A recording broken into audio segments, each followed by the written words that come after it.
1 Korintus pasal 10. Israel dipelihara tetapi tetap berdosa dan binasa. Ayat 1, selain itu, saudara-saudara, saya tidak mau kamu tidak mengetahui, bahwa nenek moyang kita semua telah berada di bawah awan dan semua telah melalui laut. Dan semuanya telah dibaptiskan ke dalam Musa, di dalam awan dan di dalam laut. Dan semua telah makan makanan rohani yang sama. Dan semua telah minum minuman rohani yang sama, karena mereka minum dari batu karang rohani yang mengikut mereka, dan batu karang itu adalah Kristus. Tetapi Allah tidak berkenan akan sebagian besar dari mereka, karena itu mereka bergelimpangan di padang gurun. Maka segala hal ini menjadi teladan bagi kita, supaya jangan kita bernafsu akan hal-hal yang jahat seperti mereka yang bernafsu itu. Juga jangan kamu menjadi penyembah berhala, seperti beberapa orang dari antara mereka, seperti yang telah tertulis, kaum ini duduk makan dan minum dan bangkit untuk bermain. Jangan kita melakukan dosa-dosa seks, seperti yang dilakukan oleh beberapa orang dari antara mereka, sehingga dalam sehari rebah mati 23.000 orang.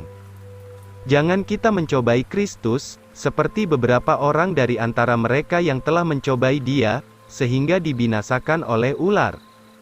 Jangan kamu bersungut-sungut seperti juga beberapa orang dari antara mereka, bersungut-sungut dan dibinasakan oleh si pembinasa. Semua hal ini telah terjadi atas mereka menjadi teladan, dan semua itu ditulis sebagai peringatan bagi kita yang dihadapkan pada akhir zaman. Berjaga-jaga dalam pencobaan, Tuhan beri jalan lepas. Ayat 12, sebab itu biarlah orang yang menyangka bahwa ia berdiri tegak, berhati-hatilah supaya jangan ia jatuh. Tidak ada pencobaan yang menimpa kamu, kecuali yang biasa untuk manusia. Tetapi Allah itu setiawan, yang tidak membiarkan kamu dicobai lebih dari kemampuanmu. Melainkan dengan pencobaan itu, Ia juga akan mengadakan jalan keluar, supaya kamu dapat menanggungnya. Sebab itu saudara-saudaraku yang terkasih, larilah dari penyembahan berhala. Perjamuan suci.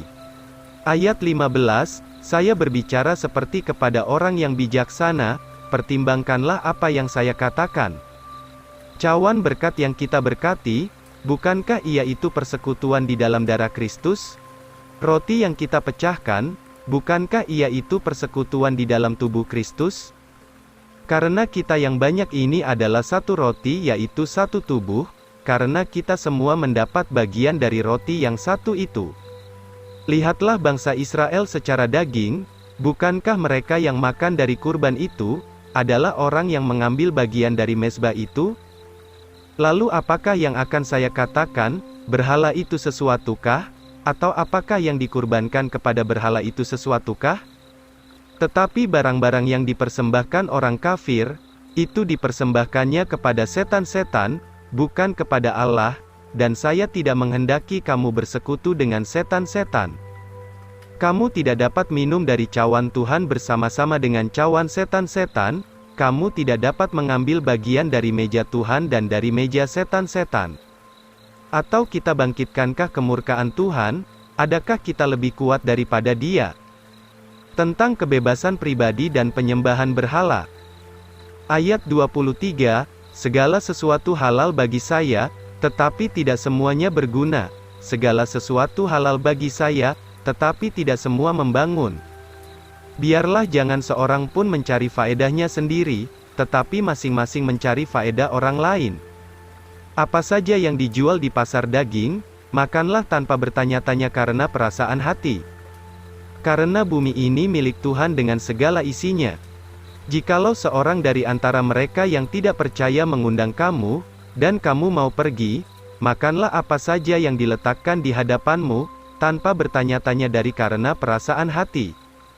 Tetapi jika seseorang berkata kepadamu, ini telah dipersembahkan kepada berhala, jangan dimakan oleh karena dia yang sudah menunjukkan hal itu, dan oleh karena perasaan hati, karena bumi ini milik Tuhan dengan segala isinya. Saya tidak mengatakan perasaan hatimu sendiri, melainkan perasaan hati orang lain, karena mengapakah kebebasan saya dihakimi oleh perasaan hati orang lain? Tetapi jika saya bisa mengambil bagian dengan mengucap syukur, mengapa saya dikatakan jahat karena hal-hal yang saya ucapkan syukur?